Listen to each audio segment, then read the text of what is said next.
Hey, what's up, everybody? Lawler here, your inside source for all things Rocket League. We are going to be discussing today the playoffs for North America and Europe of the final tournament of 2020. We had Beyond the Summit, or Rocket League Summit number 2, with the playoffs for North America being on Saturday of this previous weekend, and the playoffs for Europe being on Sunday. We're going to go through 2 brackets. There's 8 matches in both, kind of just going over the results very quickly, and some pretty big surprises along the way. So part 1 is going to be North America, part 2 will be Europe. Pretty straightforward. Before we get into that, as always, if you guys enjoy the content, make sure you guys give it a thumbs up, hit subscribe, turn on notifications, as well as check out the description for any links to stuff that I talk about, as well as links to all my social medias. If you'd like to join us on Twitch, we stream daily except for Tuesday. If you want to join our Discord, lots of stuff down there, as well as things like the merch I'm wearing or some of the sponsors I have. All that stuff can be found down below. With that said, let's get straight into the video.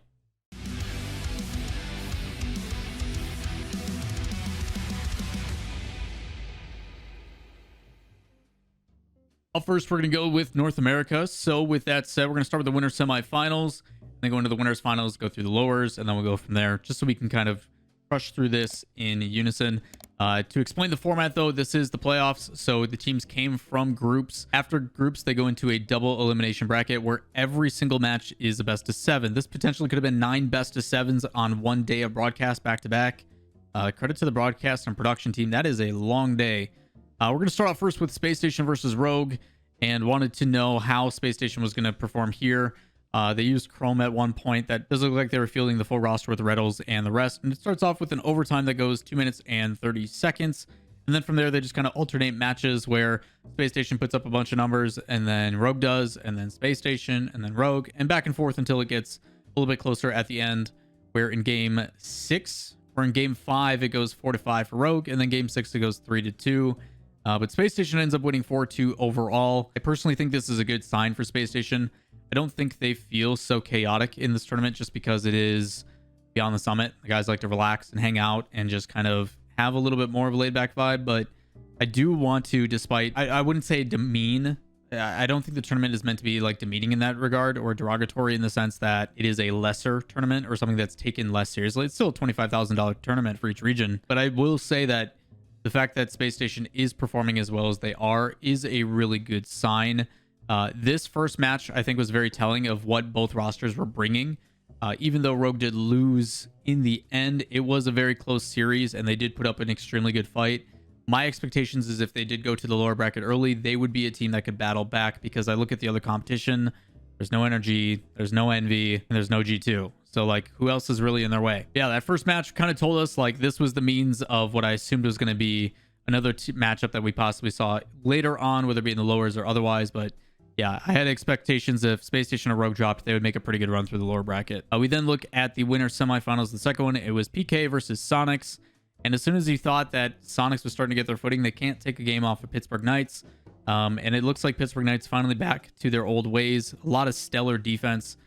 This one was kind of a nail-biter. You're talking game 1 was 4-1 for PK, but games 2 and 3, both overtimes 2-1 apiece in favor of PK. 23 seconds, 2 minutes, 28 seconds. And then we get to the 4th and final game, and it's like, if PK is not cracking in the other 2, there's no chance they're going to crack in this one. 5-1 in game 4, 4-0 clean sweep. Really well done by PK. As for Sonics, it's a little unfortunate. Their offense was a little bit one-dimensional in this one. Got to find ways to open up that defense. PK is a good team to practice that against, and hopefully a team that they get to scrim more later in the future. I don't know if they schedule scrims against PK, but teams like PK and Ghost are really good ones to look against. Obviously, Envy is the ideal scenario, but PK is a team that their defense, when it is on, is pretty frustrating to play against. So glad to see PK trending in a good direction. We then get into the winners finals, and in a field above the rest in this tournament, it's going to be Space Station yet again. A 4-1 victory over PK. PK does come off a victory immediately and wins 3-2 in the first game, so still close there.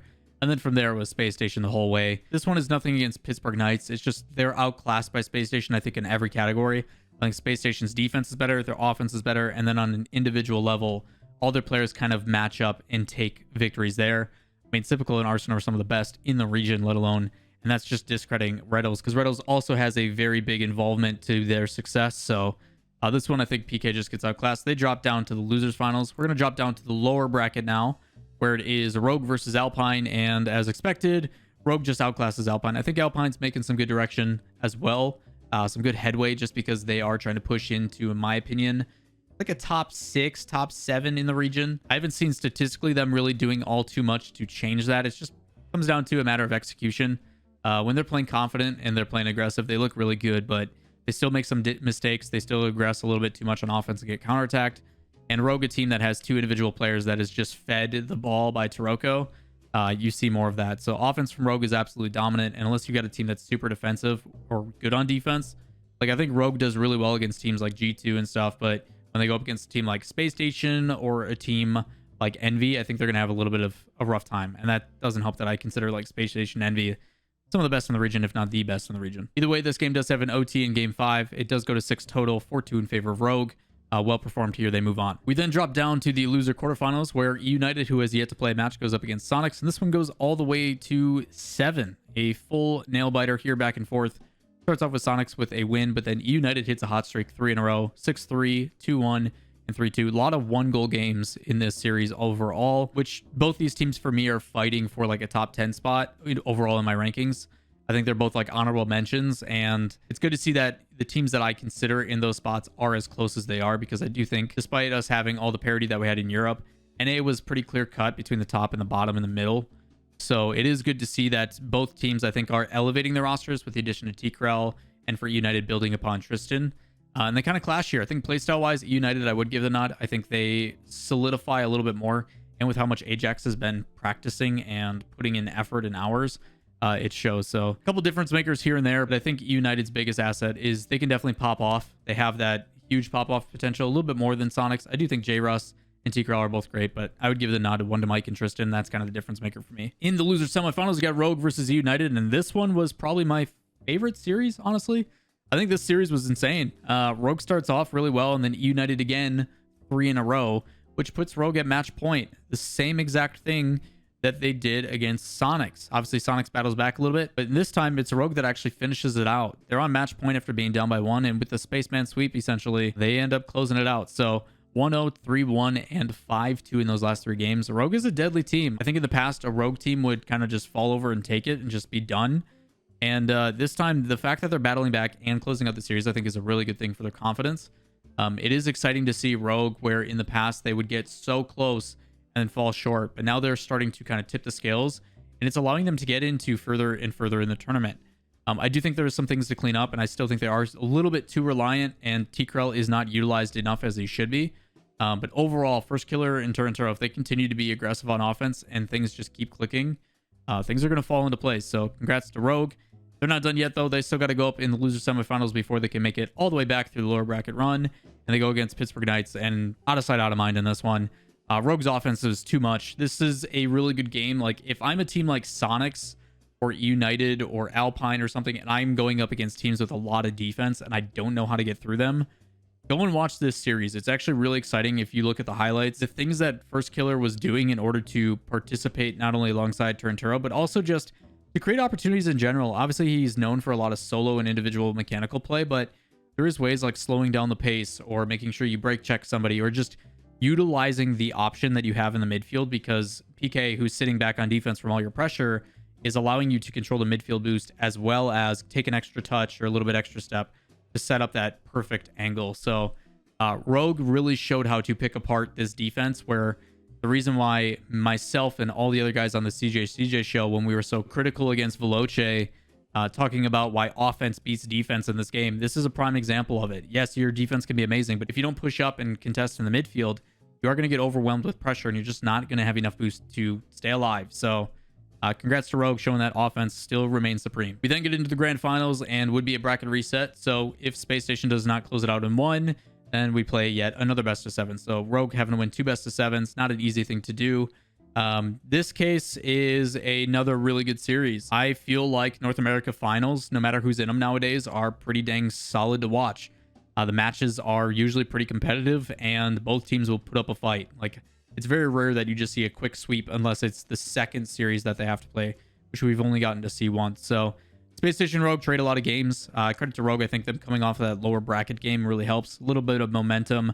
But even with that, Space Station keeps it within 1 goal. I think that's that defense that you're talking about, that they pair not only with offense and disruption with demos and stuff like Arsenal, but they still know how to get it done. So credit to Rogue for holding on to those first 2. It allows them to keep it alive in the series. We then get 3 in a row from Space Station, 3-1, 2-1, and then 3-2 with an overtime 25 seconds. Pretty much a kickoff, a clear, and then a goal for Space Station. And then we get another overtime immediately after that for Rogue. Minute 24, 2-1 in favor of them, which brings us to game 7.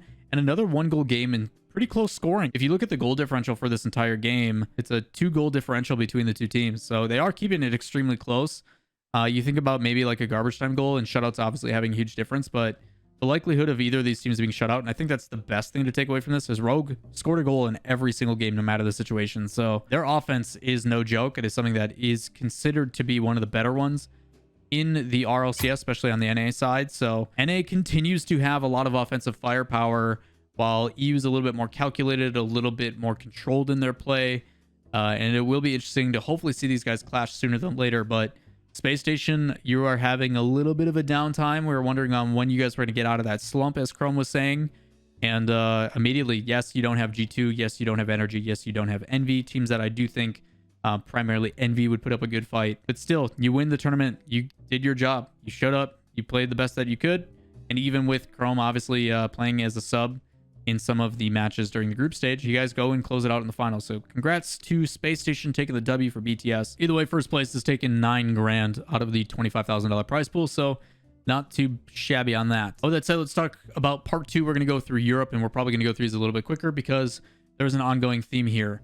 We're going to be talking winners semifinals, winners finals, losers, all the way to grand finals. So winners semifinals, Galaxy Racer versus Vitality.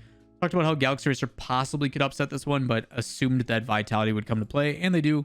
4-2 in favor of Vitality with 1 OT in game number 3. This one in the end is just Vitality kind of being a brick wall. They are kind of annoying to get through, and I think Galaxy Racer starts to find that, where there is times where Galaxy Racer, when they're really popping, the difficulty with Galaxy Racers, they take a little bit to get to that moment. They need a couple series under their belt, but they have some tough competition here in Europe.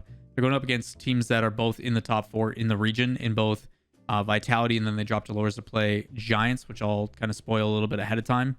But Vitality is a team that I think is kind of an anomaly, where there's certain times where they look flat, there's certain times where they look stellar, and you really don't know which one you're going to get. And this Vitality, even though I don't think they're performing as good as they could be, they still have the ability and the capability to score whenever they want, if things are clicking the way that they should be. So I will say the biggest surprise in this series is Vitality never scores more than 2 goals in a single game. They score every single game, but usually when they're going up against a team, they put up a lot of scoring chances.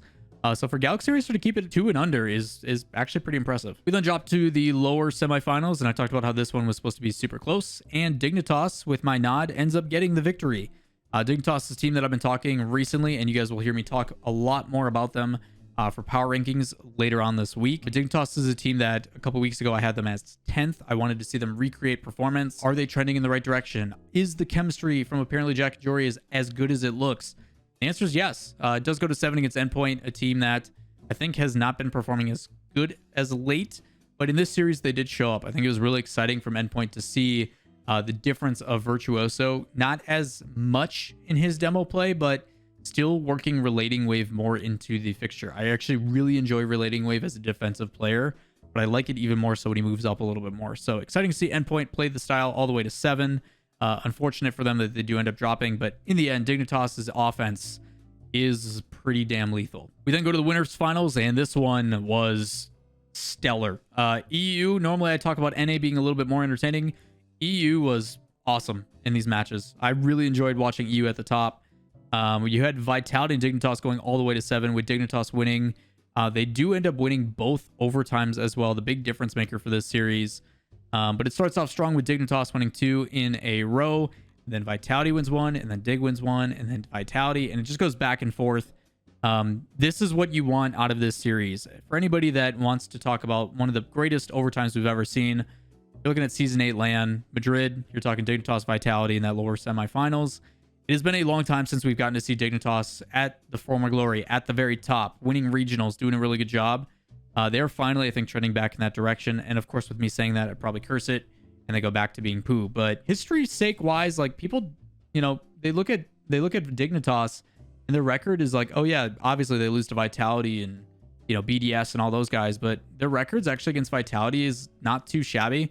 Ironically, one of the times they won, I think, was with Jesse, but it's good to see that things are starting to get together. This is the exact thing that Panda and I talked about. He's like, it is going to take some time for us to figure out how apparently Jack is going to fit in. But when he does, I mean, when we played instinctually and we played like we did in scrims, we're a really good team. I expect us to be top 2 in the region, and wins over the teams like this, commendable, man. I'm glad to see you're living up to the hype. In the losers quarterfinals, we got Galaxy Racer versus Giants. Giants is probably one of my favorite teams to watch in Europe, and this is exactly why. When they're on an offensive hot streak and Itachi's feeling good, they don't lose. Just super aggressive, win every challenge, constant pressure on the ball, a bunch of aggression in the offensive half, but they also pair it with really good defense and counterattacks too. So in this one, Galaxy Racer just has a tough time scoring, and rightfully so. Giants is a team that I think handles Arju's aggression really well, where Arju wants to just get in their face and challenge right away. Giants, I think, is just a team that does it better. So Galaxy Racer, I think this is a tough matchup for them, even though they've been able to win it for the past. It is 4-1 in favor of Giants. The loser quarterfinal, again, we've got Guild versus Endpoint. First time we're getting to see Guild, and Guild puts up a pretty good fight here. Endpoint coming off a tough loss from Dignitas ends up dropping to Giants 4-2 with 1 overtime in game number 3, 2 minutes and 2 seconds in favor of Endpoint 1-0. But Guild just has been looking good. A lot of confidence from Gregan and what he's been seeing from the team. Wasn't sure what Devo was going to do, and I'm going to kind of transition this into the next match as well, because it kind of furthers my point. Guild is a team with Devo, and they go up against Giants next and lose 4-1, and I think part of the reason why is right now they are kind of one-dimensional. Yes, they have creativity. Yes, they have the ability to go up and do things, but they just, when things aren't controlled by them, if they don't control the pace, if they're not the ones being the aggressor, they tend to just kind of look like they're not really doing much. It's almost as if the players don't know how to react to, well, shoot, we have to be a little bit more defensive, or I can't be the one going for the air dribble, or I can't be the one doing the thing that allows us to keep applying pressure over and over again. So like if they are losing boost control, they have a really hard time of getting it back. And Giants, a team that is wicked aggressive, exemplifies that. I think part of the issue why is Devo, when he has the ability to be disruptive, is absolutely lethal. When he has the ability to lead the charge, create demos, double back on a challenge, and really get in the face of a team, it just makes things so much easier for his teammates. And we just didn't get to see that against Giants because Giants is so speedy. So tough situation here for Guild. I think they were kind of put on their back heel just because of every time Itachi gets the ball, he's going for a flip reset or a ceiling shot or something where you just have to kind of just wait for it to develop, which is not the case that Guild wants to be doing. So this is going to be, I think, a really good learning game for Guild to kind of look back on, even though it's a little bit more laid back and having fun with BTS. I do think there is some good points that you can take from this series. We then get to the losers finals, which is Vitality versus Giants. And again, another really fun series. I did talk about how Vitality in my last video when I talked about Beyond the Summit could be a team that either pushes really far and makes it back to the grand finals. If they drop out early, either way, they will find themselves in probably the top 3, top 4, and they do that. This game was nuts. You're talking 4 overtimes. These guys played what? 4, 5, 6, 7, 8.5, maybe 9 minutes of overtime in this series alone. Plus, it goes all the way to 7.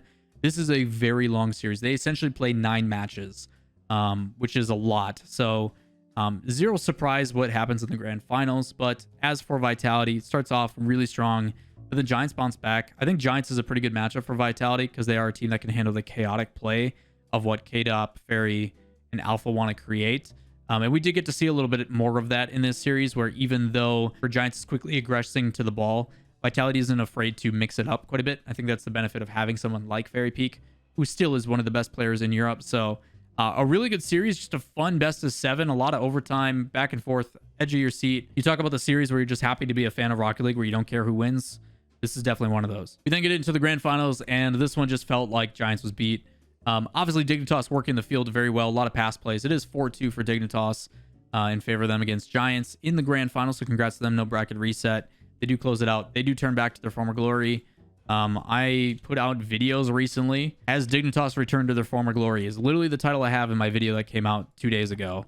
The answer is yes. I think Dignitas has built upon that foundation that they were looking for. The formula that they have with pass plays and the way that they work with their teammates is there. I think they have figured it out, and apparently Jack has slotted in. Now it's just a matter of making sure that they play to the capacity that we know they are capable of every single week, especially with injury prone with Violent Panda. I think the biggest issue for this situation, though, is Giants as soon as they started to falter, it did not look like the same team. Towards the tail end of the series, it was almost as if they're like, man, we just played like a best of 9. It felt like they basically just came off of a 9-game series and were like spent. And as long as they were continuing to win, they would be okay. But as soon as they had any of that adversity that they had to come against, and then like Dig starts winning multiple games in a row, they're just like, man, I don't know if I can do this anymore, man. Especially when the games are so close. You're talking 2-1, 3-0, 4-3, 2-1, 1-0, 3-2. Every game but one is a 1-goal game. So Giants did keep it close, but you could just tell, like, if they were the winner team and they were going up against Dignitas, this same Dignitas, I don't think they would have lost. I think Giants would have taken this. I think the bracket and being from the lowers did definitely have them spent. You're talking Dignitas played 3 series where Giants had to play 1 more, and that third one was technically, again, 9 games. So I think Giants was a little bit tired on this one. So congratulations, Space Station, your winners. Dignitas, your winners for NA and EU, respectively. Pretty exciting results. Obviously, we missed out on a lot of top tier rosters in NA, but EU was pretty dang great. Really excited to see how those all kind of came to be, especially with no top blokes and no BDS. Maybe if they were in that final bracket, we may have seen some different results. Who knows? But credit to the teams that put themselves in those positions and got the victory. So with that said, that is going to wrap up this recap. If you guys have any questions, comments, concerns, leave those in the comments down below. Coming up, we've got power rankings this week. We've also got a How to Fix Rocket League Part 2, a video that I put out back in February that we'll be looking back on, as well as some other fun stuff and interviews with pros and other special guests that we have planned. Because as a reminder, for those that do not know, Rocket League Competitive is officially done for the season. There is a fun tournament that will be at the end of the year that I can't talk about just yet. But as for like RLCS and stuff, we don't come back for the RLCS until January 2nd and January 3rd for the Grid Week 3 for Europe. So a little bit of a break for the guys, refresh, take a little bit of time off, kind of enjoy the holidays, but nothing's ending here. Obviously, we're going to keep trying to put out as many videos as we can, a little bit more creative, maybe not daily videos just because there's less Rocket League to talk about. But if there is any big news, you better believe that I will do my best to keep you guys updated. That is going to wrap it up for me today. I hope you guys have a great rest of your day. Peace.